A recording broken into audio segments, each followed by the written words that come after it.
সরকার পতনের পর ৫ আগস্ট ভারতে আশ্রয়ে রয়েছেন সাবেক প্রধানমন্ত্রী শেখ হাসিনা। অনেক আলোচনা সমালোচনা হয়েছে তিনি শেষ পর্যন্ত কোথায় আশ্রয় নিতে পারেন। প্রায় ৩ সপ্তাহ হতে চলল তিনি ভারতে রয়েছেন। এরই মধ্যে ৩০শে আগস্ট বিবিসি বাংলা দিল্লি থেকে একটি খবর প্রকাশ করেছে। তারা বলছে শেখ হাসিনার সামনে ৩টি অপশন রয়েছে এখন।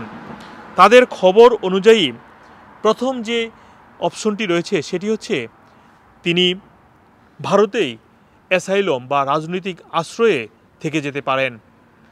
দ্বিতীয় পর্যায়ে বলা হয়েছে তিনি তৃতীয় কোনো দেশে চলে যেতে পারেন যেখানে নিরাপদে এবং আশ্রয়ে বসবাস করতে পারেন। এবং ৩ নম্বরে বলা হয়েছে তিনি দেশে প্রত্যাবর্তন করতে পারেন, মানে বাংলাদেশে ফেরত আসতে পারেন। তবে ৩ নম্বর যে অপশনটি সেটি নিয়ে তারা অনেক বলছে সেটি সম্ভাবনা খুবই কম। এবং প্রথম যেটি বলছে যে তিনি ভারতে আশ্রয় নিতে পারেন সেটির ব্যাপারে তারা বলছে এ পর্যন্ত ভারত সরকারের পক্ষ থেকে অফিসিয়ালি কোনো ধরনের বক্তব্য আসেনি।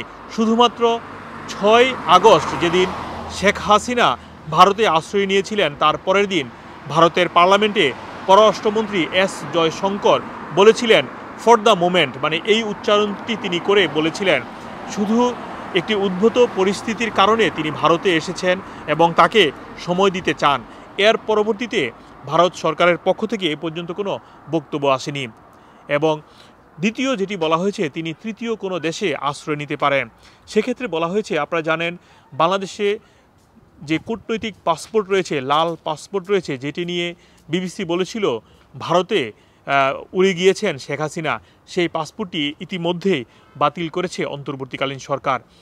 যেহেতু লাল পাসপোর্ট বা কূটনৈতিক পাসপোর্ট বাতিল করা হয়েছে তাই তৃতীয় কোনো দেশে তিনি কিভাবে ভ্রমণ করবেন সেটি নিয়ে প্রশ্ন করা হলে ঢাকায় নিযুক্ত সাবেক হাইকমিশনার, ভারতের হাইকমিশনার রিবা গাঙ্গুলি বিবিসিকে বলেছেন এটি কোনো বিষয়ই নয়। প্রয়োজনে ভারত ট্রাভেল ডকুমেন্ট বা যেটি পারমিট দিয়ে তাকে অন্য কোনো দেশে আশ্রয়ের জন্য পাঠানো হতে পারে। তবে প্রথম দিকে যেটি শোনা যাচ্ছিল তিনি যুক্তরাজ্যে আশ্রয় চেয়েছিলেন, তবে সেই বিষয়টি তার ছেলে সজীব ওয়াজেদ জয় বলেছেন তিনি কোনো ধরনের আশ্রয় চাননি। তবে এখন পর্যন্ত লিখিতভাবে শেখ হাসিনার পক্ষ থেকে কোনো দেশেই আশ্রয় চাওয়া হয়েছে বলে আমরাও খবর পাইনি। এছাড়াও বিবিসি বাংলা বলেছে শেখ হাসিনার অনুমতি নিয়ে ভারত সরকারের পক্ষ থেকে কয়েকটি দেশে তাকে আশ্রয়ের জন্য কথাবার্তা হয়েছে, সেই খবরটি তারা প্রকাশ করেছে। তবে শেখ হাসিনা এখনও ভারতে রয়েছেন এবং তিনি শেষ পর্যন্ত কি ভারতেই থেকে যাবেন কিনা সেটি নিয়ে প্রশ্ন উঠেছে এবং তিনি হয়তো রাজনৈতিক আশ্রয়ে থেকে যেতেও পারেন। অন্যদিকে বাংলাদেশের সাথে ভারতের সম্পর্কের কোনো ক্ষতিগ্রস্ত হবে না এ কথাও নিশ্চিত করেছেন পররাষ্ট্রমন্ত্রী, ভারতের পররাষ্ট্রমন্ত্রী এস জয়শঙ্কর। তিনি বলেছেন বাংলাদেশে যে সরকারি ক্ষমতায় আসুক না কেন ভারতের সাথে তাদের ভালো সম্পর্ক থাকবে। যদিও শেখ হাসিনা সেখানে থাকলেও ভারতের সাথে বাংলাদেশের সম্পর্কের কোনো ক্ষতি হবে না সেটি বলছেন। তবে বিশেষজ্ঞরা মনে করেন শেখ হাসিনা যদি শেষ পর্যন্ত ভারতেই থেকে যান তবে বাংলাদেশের সাথে ভারতের একটি সম্পর্কে টানাপোড়েন হতে পারে।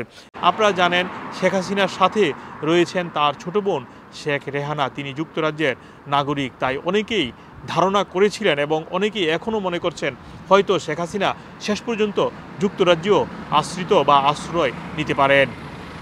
মোহাম্মদ আব্দুল হান্নান, 2A নিউজ, যুক্তরাজ্য।